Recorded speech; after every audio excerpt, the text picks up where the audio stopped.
Kumusta ulit mga explorer, isang napakalamig na mga umaga dahil mag-aapat na araw na ata na tuloy-tuloy yung ulan niya.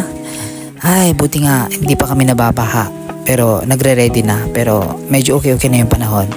So ngayon, lahat naman tayo nagkikrave ng ganito tuwing umuulan. Ang sarap humigop ng mainit na sabaw.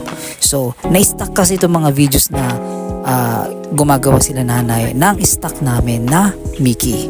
Isa yan sa trademark ng aming mga Ilocano, ang Mickey, na pag natikman mo yan ay talagang hanap-hanapin mo lalong-lalo na pag tag-ulan. So nothing fancy, napakasimple lang to, isang arena lang, tubig, tsaka ihuhul mo lang, ayan na, okay na.